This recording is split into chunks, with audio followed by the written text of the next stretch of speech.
Last November, right before Black Friday, the season when many countries get swept up in a shopping frenzy, Netflix released Buy Now, The Shopping Conspiracy, a documentary exposing the clever tricks used by giant corporations to drive consumption. From creating endless fast fashion trends, deliberately shortening product life cycles, to launching greenwashing campaigns that make things look environmentally friendly, all of these strategies are designed to keep consumers trapped in the cycle of buying, using, and discarding. What makes this especially striking is that the shocking truths are revealed by former high-ranking executives at major companies like Apple, Amazon, and Adidas. They were once the architects behind rapid growth strategies and product innovations that took the world by storm. Yet, pride eventually turned into guilt as they witnessed firsthand how their achievements devastated nature and fueled out-of-control consumerism. Conscience and the desire to make amends drove them to give up their prestigious careers.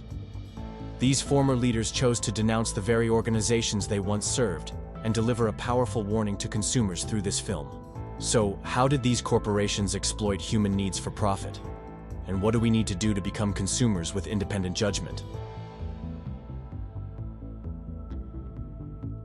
Seth Godin, a master of modern marketing, once said that people don't buy products or services. They buy connection, stories, and a sense of magic. In the world of marketing, people are always the guiding compass for businesses to build strategy, promote their brands, and drive sales. And for a long time, basic needs like eating to survive and dressing for warmth have shifted into eating for taste, dressing for beauty, and using consumption to express individuality. That's why major brands continuously dig deeper into emotions and the personal motivations that drive buying decisions. The first Buy Now case study illustrating this strategy of continuous consumer stimulation comes from Adidas. In 2014, the three-striped brand fell into crisis when its slow pace of product innovation cost them valuable contracts with famous athletes. In that tough moment, Eric Liedtke, then head of the brand, spotted an opportunity for reinvention. He realized that sports had infiltrated every corner of street life, music, and pop culture. From there, Adidas began collaborating with many celebrities to launch new products. Among them, we cannot ignore Kanye West and his once iconic Yeezy sneakers. No one needs another pair of shoes. What you need is a compelling reason to buy them. The former executive emphasized how he spent enormous time studying different types of consumers, then crafted messages that hit the desires of each group. And it wasn't just Adidas. This same approach was widely applied across fashion, especially fast fashion. Fast fashion refers to clothing produced quickly and cheaply, modeled on the latest trends, and rushed to shelves. Every year, retail, brands like Gap, Zara, and Shein release hundreds of thousands of new items. This model has allowed people to easily access the newest designs at affordable prices. Fast fashion also thrives thanks to social media, particularly in the age of short-form content. It's easy to find influencers and KOLs posting outfit videos or joining styling challenges launched by e-commerce platforms. The cycle of supply, production, and consumption keeps spinning smoothly. And when talking about e-commerce, Amazon cannot be left out. This company is the pioneering king that revolutionized online shopping. Its founder, Jeff Bezos, became a billionaire famous for his philosophy of absolute customer focus. Together with his team, he relentlessly worked to realize the most convenient shopping method ever: one click on the screen. According to Mar Costa, a former UX designer at Amazon, Jeff Bezos was a very difficult leader to work with. But his groundbreaking, reform ideas inspired key employees like her. Along with colleagues, Costa constantly experimented with optimizing even the tiniest details on the site, from pixel placement to the color of call-to-action buttons. As a result, the interface was designed to showcase exactly the items customers prioritized. Even the similar products section was carefully calculated to push people to add more items to their carts. Their office work became an exciting journey. Costa was doing what she loved, living her passion, experiencing and creating freely. Her joy grew even more when her work brought in impressive numbers, helping Amazon become the first name consumers thought of. Every sales season was another chance for customers to hit Buy Now in a rush of excitement. But in the middle of that thrill, neither Costa nor the shoppers seemed to pay attention to the fate of those items once they were used up.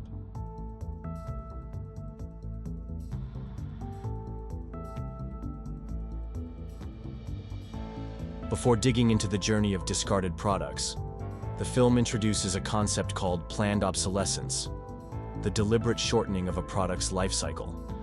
This is a strategy where manufacturers intentionally reduce how long a product lasts so consumers are forced to buy a replacement, generating steady revenue.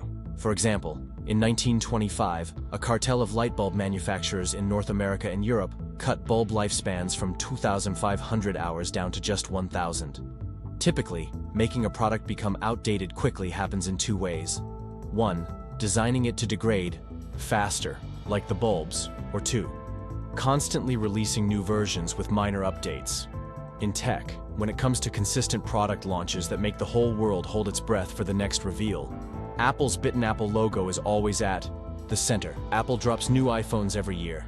Each generation comes with just enough new features to spark desire. A slightly faster chip, a better camera, or a fresh color. The average replacement cycle for a smartphone is 2 to 3 years, because parts wear out and new operating systems barely support older hardware. Within Apple's closed ecosystem built through decades of innovation, each launch reinforces loyalty among existing users while drawing in new ones. To dive deeper into how Apple drives customers to keep upgrading, the film introduces Neera Patel, who once helped develop FaceTime software. Patel explained that in industries like phones and laptops, where every consumer already owns at least one, the business model depends entirely on users replacing what they already have. Apple's unibody, seamless iPhone design quickly set the gold standard for smartphones and revolutionized communication. Using brand prestige and its pioneering status, Apple convinces users to upgrade even when their old phones still work fine. Around 13 million phones are discarded every single day, a shocking, almost unbelievable number. Patel added that what's even more disturbing is that devices representing the peak of technology eventually become single-use items, ending up as waste. And it's not only consumers throwing them away, manufacturers themselves destroy unsold stock. They just don't tell us. From here, buy now shifts back to fashion and the FMCG sector, where disposal moves even faster.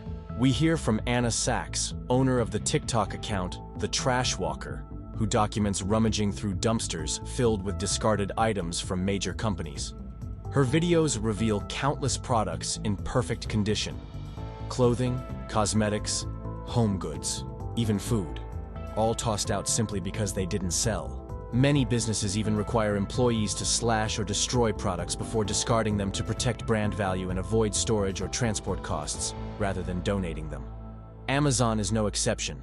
Most of its unsold inventory is either destroyed or incinerated. These practices generate massive waste and toxic emissions that heat up the planet, major contributors to climate change. In the short term, this cycle of production and consumption benefits both sides. But in the long run, it erodes our environment and harms the health of us all.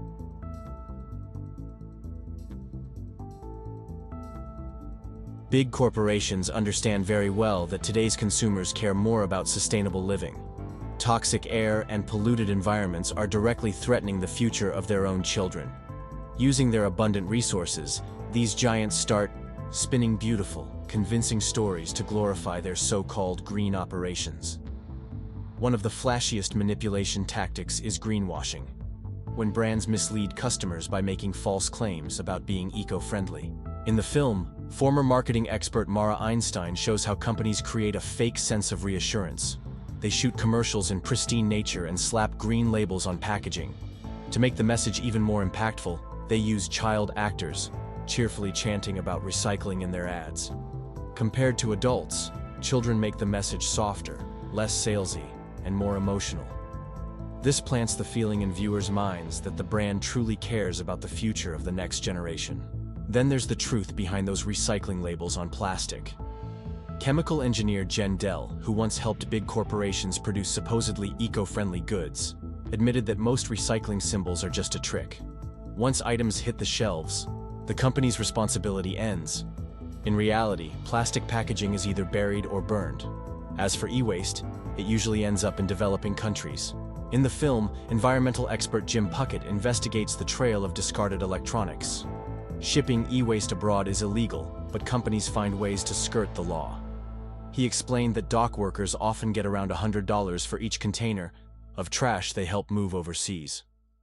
Using trackers, Phuket discovered shipments ending up in Thailand, where e-waste is dismantled by hand, burned in open air, releasing toxins into soil, water, and air.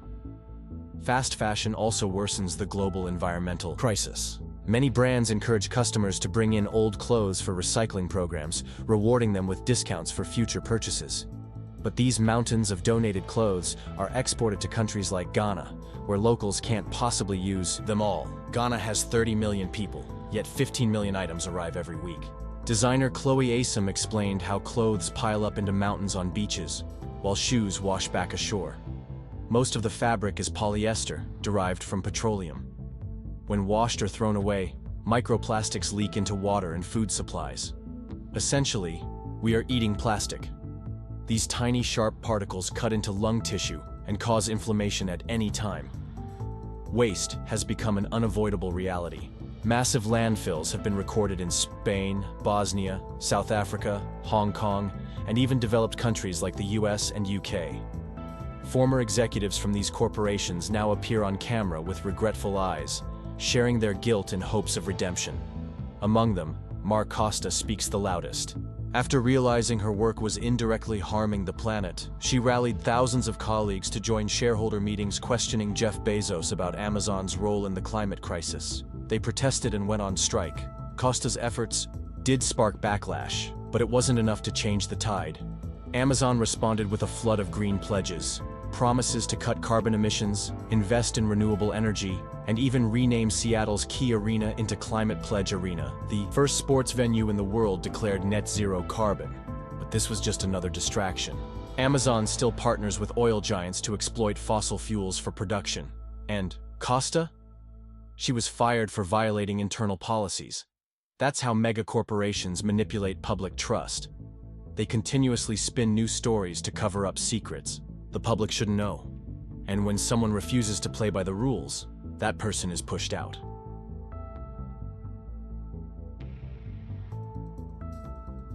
In terms of credibility, buy now. The Shopping Conspiracy has all the hallmarks of a traditional documentary. The production team effectively used expert interviews and testimonies from former corporate insiders, strengthening its authority. But creatively, Buy Now stands out from others in its genre. Many case studies comparing brand marketing strategies are illustrated with motion graphics and stop-motion animation, making the content vivid and accessible. Even more surprising, the film introduces Sasha, an AI assistant, as its narrator. In an interview with Time magazine, director Nick Stice explained that this was his way of reflecting the glamorous world of advertising, an industry now run heavily by AI, back against its own hollow reality. The choice also serves as a metaphor for corporations polishing their image. Outwardly, they push community-friendly messages, but in reality, profit always comes first. AI is rapidly taking over many parts of marketing, accelerating how products and services reach audiences. Ads are faster, more personalized, and more omnipresent than ever. Social media platforms, once purely entertainment, are now full-blown marketplaces. Scrolling TikTok, you'll see live stream shopping. Watching YouTube, you'll get hit with course ads. And when profit is the ultimate goal, businesses will only push AI further to lead consumers into buying the way they want. So beyond directly criticizing the tricks of major corporations, Buy Now is also a strong reminder of the consequences when we, as consumers, let our urge for instant gratification drive careless spending. Hopefully, after watching this film, you'll walk away with more motivation and useful knowledge to ask questions, say no, and understand what you truly need.